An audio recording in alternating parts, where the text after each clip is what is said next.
What's going on, people? It's your man, the YB, back once again. So, let's a bit leave it right now for Team Ngannou. I ain't gonna tell no fibs here. He going through it. He's lost his head. Yeah? A few years ago, Wilder, when he lost to Fury in the second fight, came out and said, "Oh man, I had to fire my trainer, Mark Breland. He put some in my drink. Oh, I was sleepy. Oh man, Mark Breland put some in my water." He came out claiming his trainer, who I believe loved him. Bear in mind, Mark Breland been with Wilder for like 10 years. And your man getting punched up. And it's not even like it was the third fight. The third fight, it kind of makes sense to go until it was over. Because did Wilder score the first knockdown? Or was it, I think maybe Fury scored the first knockdown, then Wilder knocked Fury down, then Fury finished it off kind of thing. But that's a back and forth fight. The second fight, there was no back and forth. It was just Fury riding Wilder like a sick donkey. You ever seen it once there? Years ago, 20 years ago, I went to Egypt. It was quite a sad sight, to be honest. There was some donkeys there. And in fact, my mum, not donkeys or horses, whatever it was, my mum refused to ride them. They looked tired, man. I don't like that. I don't know. Like, I eat meat, yeah, and that's not right spiritually to some extent. But the reason I kind of go along with it, I don't know. I'm conflicted, but the point is, yeah, I'm so far off the topic, but I want to talk about this quickly. Philosophical. Let's do some philosophy with the YB here. The reason I think eating meat's acceptable, it's not sustained suffering. Maybe it is though. Them chickens are all cramped up for X amount of weeks. But anyway, the point is, chickens are dead quick, relatively quick. Imagine living like the horses that were there, the donkeys that were there. Yeah, they're given food, so they can't die. They've got to live and be slaves for years on end. That to me is just wrong. I don't want to see. I guess it's difficult, isn't it? I don't want to see suffering, but they're milk cows. Okay, I'm wrong. I'm as bad as everyone else. I'm busted. Yeah, any suffering's bad, and I guess you could say animals that are produced for meat have sustained suffering as well. But I guess it's different when you see it. That's bottom line. When I see a donkey and it's the hair on its backside's all patchy looking, I'm just like, nah, that's not it. So yeah, I'm a hypocrite, but still. That's how Fury rode Wilder. Like a dusty Egyptian donkey doing the pyramid tours. Rode him. Nothing left. Wilder had a patch of hair, patchy arse he had, after Fury finished riding him. Just like the donkey in Egypt, fact. So, I say that to give you some context. And actually, hearing these bars from Ngannou, I had a video the other day on Ngannou, and he came out and said, "Oh, I was feeling tired, and the fight was late, and all this kind of stuff." And at the time, I used that to support a narrative that maybe the man in charge here, who we know was biased towards AJ winning, he said as much. Maybe he had something to do with it. Did he slip a Mickey in Ngannou's drink? However, now Ngannou, that's still possible, but the way Ngannou carrying on, I do have to say the chance this fight was, well, again, something could have been, theoretically, is it possible? It's possible, in my mind. It's possible something could have ended up in his drink. He did look a bit dopey, I ain't gonna lie. He looked a bit like, he just looked a bit geek to me, like he tweaking, he's geeking out. So, I don't know about that, but I did another video on the AJ and Ngannou conspiracy. And that video was more about, was the fight choreographed? Was it all set up? But now hearing Ngannou's reaction, there's no way he took a dive. That makes sense. There's no way he took a dive. Because you wouldn't be making it. If Turkey had told you, "Hey, Francis, I'm going to pay you X amount of million to jump on the floor," you wouldn't be talking like this. You'd try and keep some pride, wouldn't you? You'd say, I've been paid, let me just keep my mouth shut and handle it like a man. But to be coming out complaining about the lack of sleep you had, that don't make no sense for it to be fixed. Why would you complain? You'd know that you're going to get knocked out. So, and the weakness of the excuses as well. So here we go. Ngannou says, "We received a schedule, and for some reason I was there waiting for AJ at least 1 hour before. They do this kind of trick to make you tired. I didn't realise how important it was." Wow, this is bad, people. So Ngannou had to wait around. I mean, how many events were there really? Press conference, weigh-in. Is it a bit annoying? Yeah. Is it going to be fight defining though? What else would you be doing? It's not like Ngannou has to come to the press conference and do push-ups for an hour. Fair enough, yeah. If Ngannou said, "Listen, something weren't right. I got to the arena and Prince Turki made me do an hour of push-ups before AJ got there," I'd say, "Hey man, that's not right. How can that be fair? Why wasn't AJ doing the push-ups as well?" He ain't saying that. He's saying he had to get his big ass in a taxi and sit down at the arena.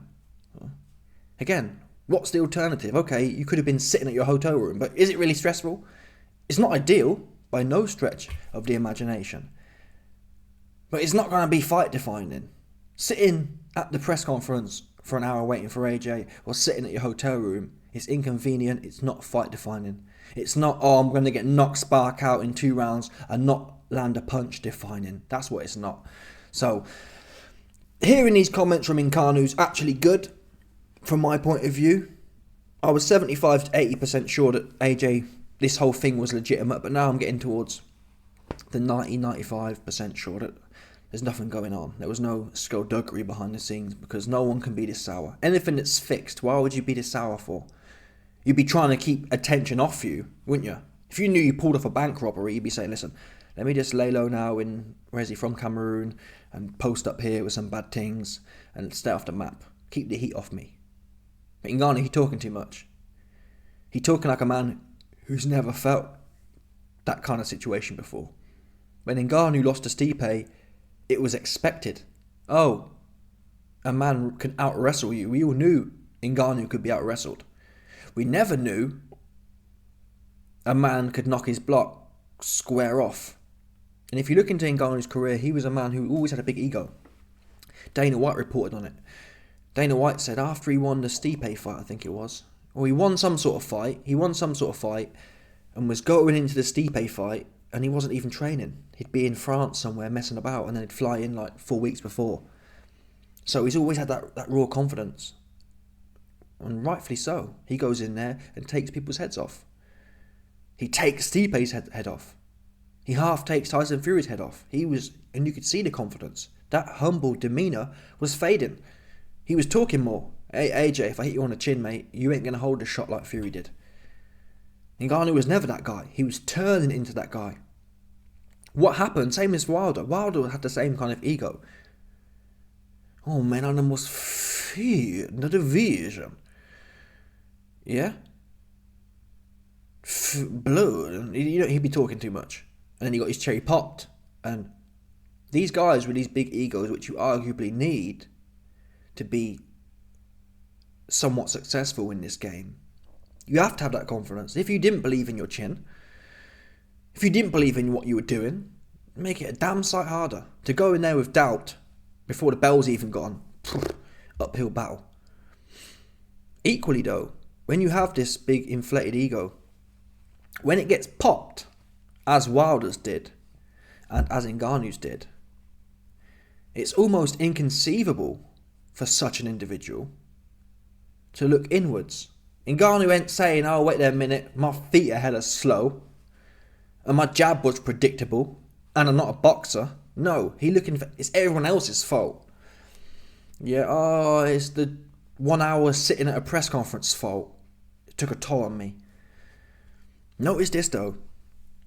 I'd have respected Ngannou a lot more if he was highlighting these inconsistencies before the fight. Yeah, he could have come out and said, "Hey yo, I'm going to beat AJ, but when I do, I want you man to know beforehand that I've been treated like SHIT. They've been getting me here early. Years ago, I heard of some rumours of a fighter complaining that his opposition had bought the hotel room next to his and they were playing loud music all night. I've heard that before from someone. A smaller level guy, but I've heard them kind of bars before. Ngannou had to come out before he got knocked spark out. It's too late then, because the point is, Francis, if it was that important to you, yeah, you'd have told us at the time when it was relevant.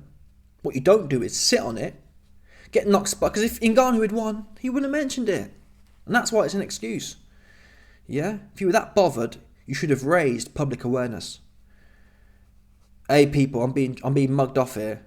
Something ain't right here, something's fishy. I just want you man to know. No. Ngannou was in the press conference. That same press conference he said he was tired from, getting there an hour earlier. That same press conference, and I liked it, but he was there giving Tyson Fury the most. I ain't gonna lie. He looked full of beans to me. Oh, it took a toll. Yeah?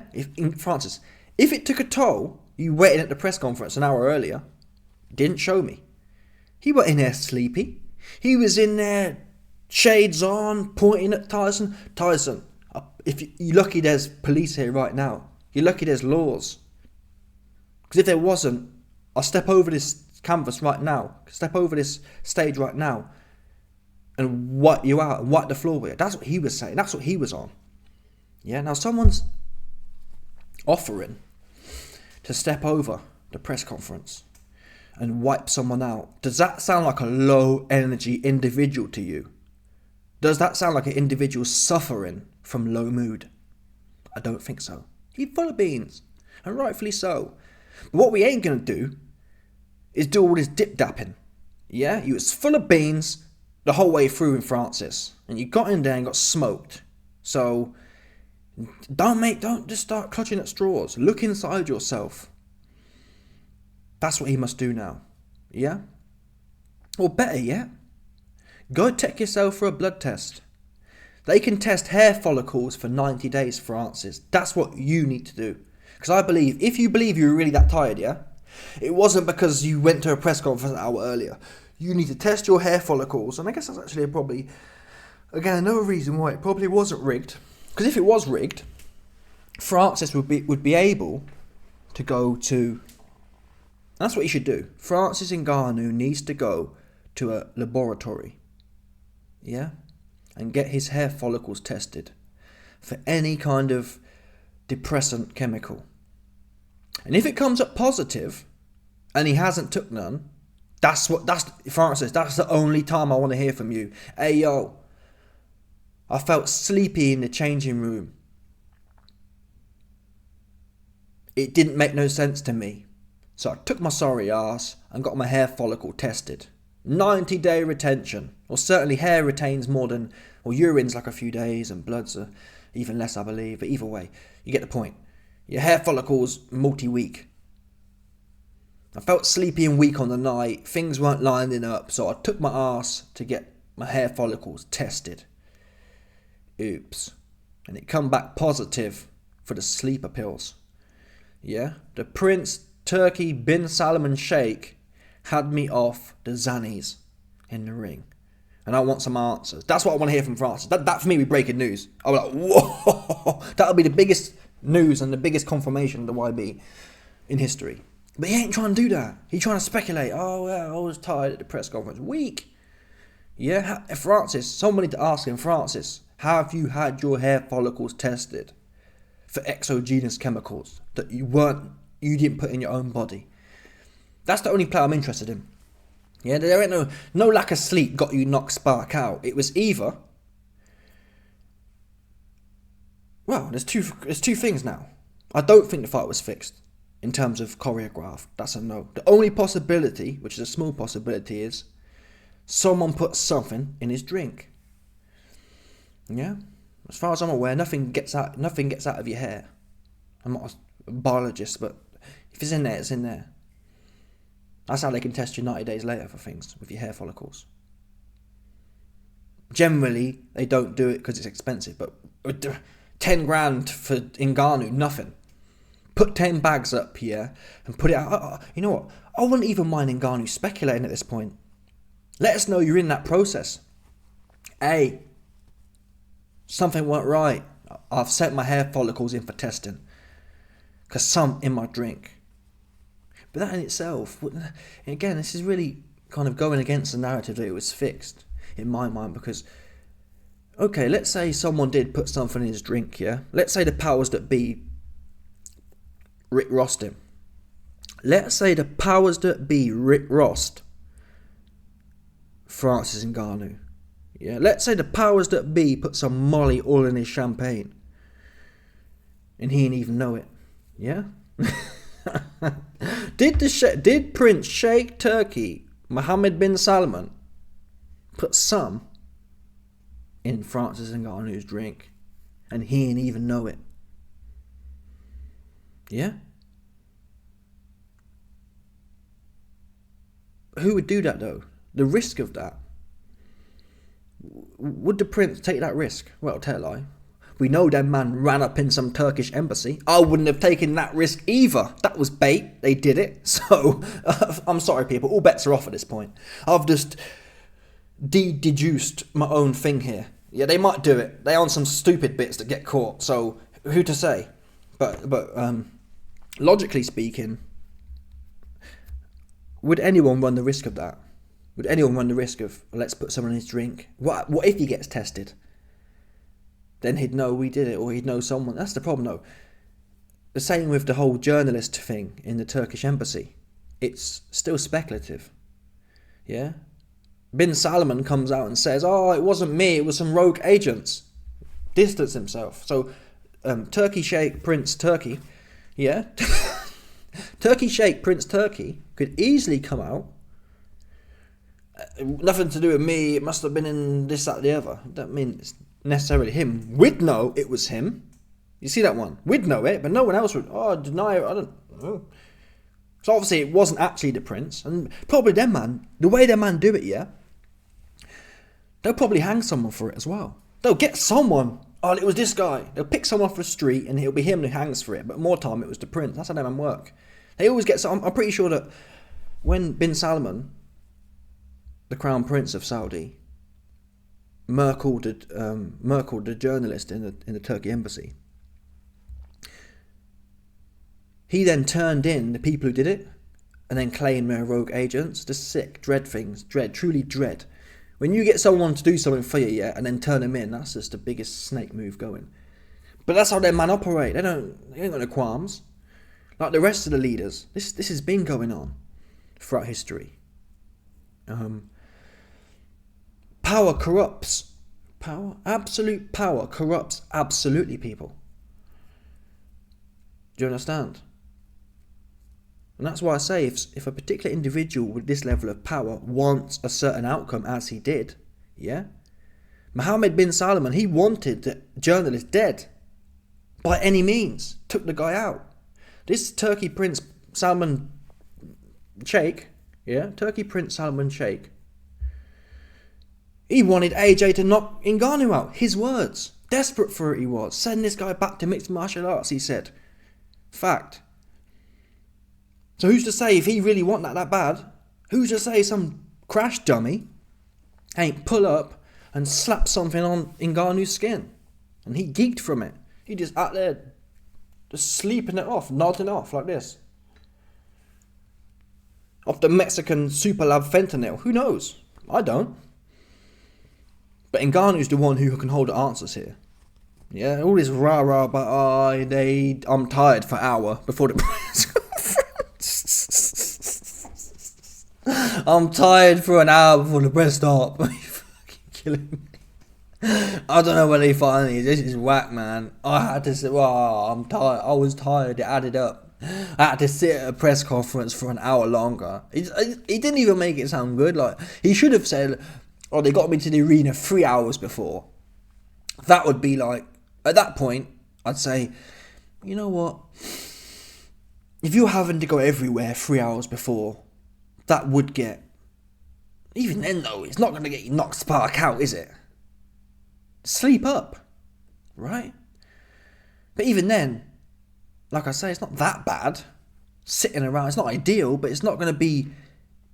It's not going to get you knocked spark out, I don't believe. You don't lose your chin because you sat around at a press conference rather than your hotel room for 3 hours. What else would you be doing is the argument. So, even then, but certainly only an hour, that's weak. That's weak. Definitely leave that one at home. Don't come out with that one. Anyway, let me know your thoughts, people. If anyone in Ngannou's team hears or sees this, unlikely as it is, get your hair follicles tested. That's what you need to do. Yeah, let's have a look actually. I'm gonna check this out. I'm gonna see how long can fentanyl be found in hair. Let's have a look. Okay. Here we go. Fent can be detected in hair samples for up to 90 days or even longer. Sorted. Yeah? Bottom line. So that's what I've been speculating about is more or less correct. Not most things, most compounds can be detected in hair for up to 90 days or longer. So there's no excuse here for speculation now. Ngannou should put the 10 bags up or however much it is. It can't be more than 10 grand to get your hair tested. No way. It's probably much less than that. It's probably like $1,000. But either way, for Ngannou, 10 grand's nothing. Get your 10 grand, get your hair follicles tested. That's what I'd do right now. And then start spinning. That would be a real narrative. Some people said to me, why be these guys are VADA tested? I'm not sure if VADA testing was implemented. Certainly not in Saudi.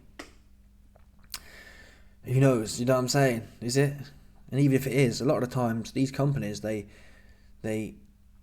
what's the word? They outsource. So VADA may be an American organization, but if the testing is in Saudi Arabia, they'll outsource the testing to their representatives who are of Saudi Arabian, who are based in Saudi Arabia. Point. They can be touched. Happened in China. In China, there was a famous swimmer called Sun Yang, and the same situation happened. In China, VADA had, or one of the ones, WADA or VADA, whatever, VADA had outsourced their testing protocols and the implementation of which to some Chinese cats, and next thing you know, things go missing and different pots start turning up. And that's for swimming. Yeah? Don't tell me in Saudi for a massive boxing event, stuff can't go missing and get mixed up. And that's why it's integral. Ngannou takes his hair to somewhere independent, fly as far away as you can from Saudi, and get it tested somewhere. And in fact, I'd do it on the low. Do it on the low. Yeah? See this video, don't say nothing, get it tested, and put the results out there. And ask the question, why was ABCD found in my tings? Because I ain't put it there. Yeah, this explains why I lost my chin. This explains why I was begging to go to sleep. Which it looked like, to be fair, didn't it? Let's be real here. From round two, from the minute it started, he was lucky looking to go to sleep. From that first knockdown, he desperate to jump on the floor. A man who's otherwise had a solid chin, he just on the floor, 24/7. It's like, whoa, mind-blowing. But yeah, let me know your thoughts. Smash the like button, subscribe, and let off the bell, 100%. No doubt about this 100%.